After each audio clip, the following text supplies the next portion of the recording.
จะพาทุกคนมารีวิวทางไปพระธาตุพนเนาะเราจะมานับกันได้ว่าขัวที่จะเดินทางไปพระธาตุพนนี่มีจักขัวเนาะซึ่งขัวทำอิฐที่ติดกับบ้านเราเองก็คือขัวห้วยเดือเนาะอันนี้แม่นขัวน้อยบรรยากาศของ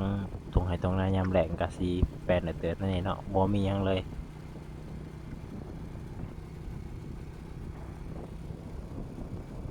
ตัดจากนั้นมาก็จะแม่นขัว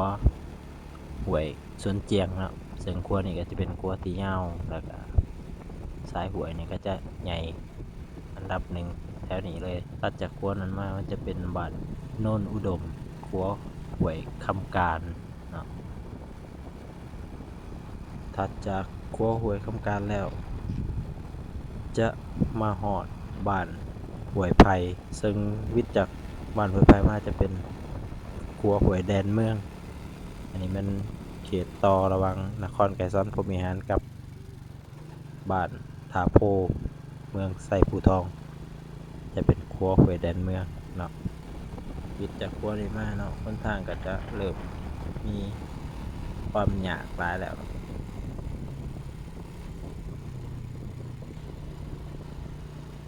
ทางยากหลายเนาะแต่ว่ามาเบิ่งเรือนของเขาเจ้าโอ้มีตารางใหญ่ๆ2 สัน 3 สันเรือนกอทั้งนั้นเนาะแต่หนทางบ่เป็นตาเที่ยวเลยทางมุนปุยๆขี้ฝุ่นบักหลายๆเรือนทาสีเขียวสีฟ้าก็สิกลายเป็นสีแดงเนาะ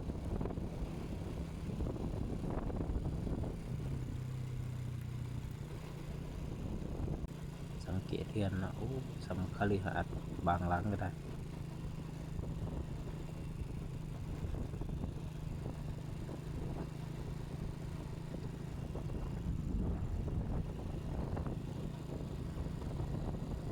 บ้านนี้ก็สิเป็นห้วยม้าจอกเนาะเราเอิ้นห้วยม้าจอกขัวตัวนี้ก็สิเป็นขัวอยู่บ้านทาโพเลย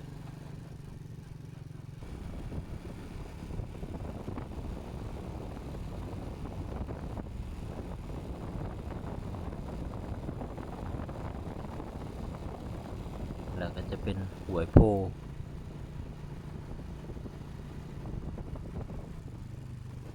ที่เป็นขัววิทย์จากบ้านทาโพเนาะมานี่ก็จะเป็นขัวห้วยที่เป็นเขตต่อระหว่างบ้านบุงนาดีเนาะกับบ้านนาพาน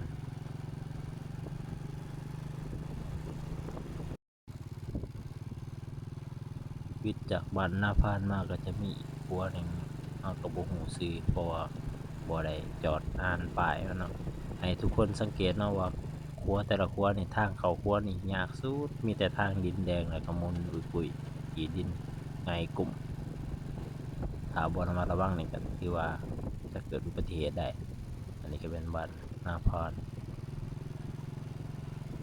แต่ก็จะเป็นขัวติดต่อระหว่างบ้านนาพานครับบันดาลเนาะอีกขัวหนึ่ง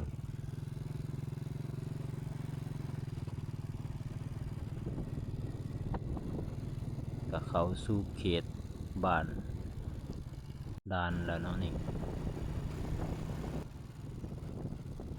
เมื่อเข้ามาถึงนี่เนาะก็จะมีทางสองทางก็คือทางเดี่ยวเบื้องซ้ายเนาะที่จะไปบ้านถาดโพนเลยแต่ถ้าเราซื้อตรงไปมันจะเป็นเมืองไซภูทองนั่นก็คือบ้านดานตัวเมืองถ้ามาทางนี้มันจะย่นระยะเวลาเนาะเหลือเพียงแต่1 กิโลถ้าหาขี่ไปซื้อไปทางตัวเมืองไซภูทองจะประมาณ5 กิโลเนาะอันนี้แม่นทางลัดถึงจะอยากได้แต่ว่าเอากะมาทางนี้นะเพราะว่ามันไกลกว่า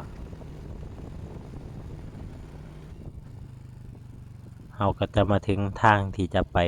พระธาตุพนแล้วถ้าไปทางเมืองขวาก็จะเป็นตัวเมืองไซภูทองเนาะบันดาลก็จะเลี้ยวซ้ายไปเลยมาฮอดบ้านภูมิเจดีย์เนาะที่เป็นเมืองเก่าของเมืองไซภูทองแต่เก่าบ้านนี้ก็ค่อนข้างเจริญ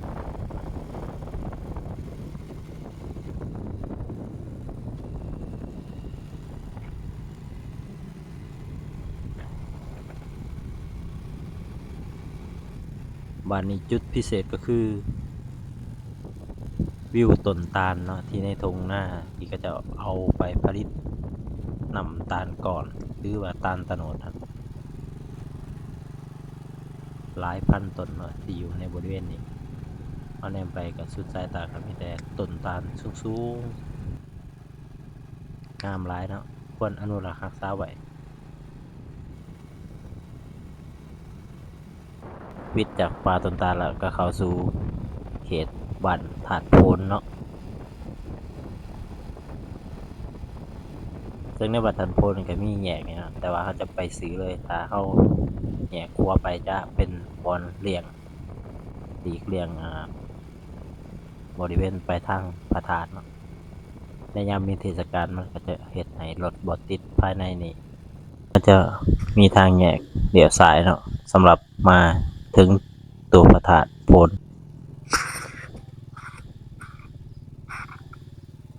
ก่อนจะเข้าตัวพระธาตุโพนก็จะอยู่เบื้องขวามือก็จะเป็นดอนหอเนาะที่ก็จะมีสิ่งศักดิ์สิทธิ์กราบไหว้อยู่หั่นแล้วก็มีสวนเล็กๆน้อยๆฝากรถไว้อยู่ในบริเวณนั้นเป็นมูลค่า 3,000 กีบก็จะพาทุกคนย่างเข้ามาในบริเวณตัวพระธาตุเลยเนาะเพื่อทำการกราบไหว้พระธาตุอันนี้แม่นซิมพระธาตุเพิ่นก็สิ่งศักดิ์สิทธิ์ของแขวงสะหวรรณเขตอีกแห่งหนึ่งเนาะความศักดิ์สิทธิ์ก็ส่ำๆกันกับพระธาตุอิงหังเราจะมาถ่ายพระธาตุก่อนเนาะพระธาตุแห่งนี้มันมีเรื่องเล่าก็คือว่ามีคนมาขอหยังก็แม่นได้สำเร็จสมหวังปรารถนาเนาะดังนั้นบ่ว่าจะเป็นคนภายในหรือต่างประเทศก็จะนิยมมากราบไหว้บูชาขอเงินขอทองขอสิ่งของที่อยากได้ขอโชคขอลาภ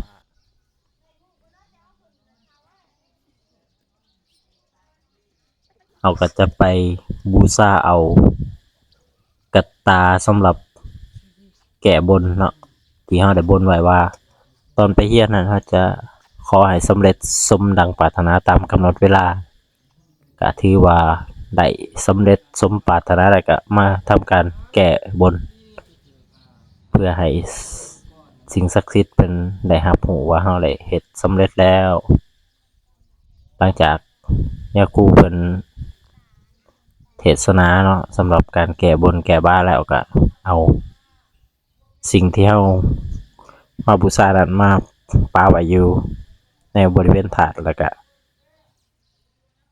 กราบไหว้เพิ่นแล้วก็ขอบเพิ่นเนาะว่าโอ้ได้สำเร็จแล้วเด้อตามที่ได้ขอไว้ในเมื่อก่อนเนาะตอนนี้ถ้าว่าสิตั้งกล้องไว้นี่แล้วก็เข้าไปกราบไหว้เนาะสุดท้ายก็ตั้งบ่ได้ลืมที่ค่าตั้งกล้องไปเนาะอันนี้ก็เป็นบอนจุดธูปเพราะว่าปัจจุบันนี้เพิ่นบ่ให้จุดธูปไฟในบริเวณตัวถาดเนาะหลังจากที่เสร็จสิ้นการกราบไหว้พระธาตุโพนแล้วเนาะเราก็จะมาทำการอุดหนุนสินค้าประจำท้องถิ่นเนาะก็คือก่อนน้ำตาลที่ได้จากต้นตาลเมื่อกี้นี่จัดไป50,000กีบต่อธงเนาะว่าแต่เมื่อกี้นี่ไผได้นับแม่นเนาะว่าเราผ่านมาจักครัวเนาะคอมเมนต์ใต้คลิปเด้อแล้วสิมีเฉลย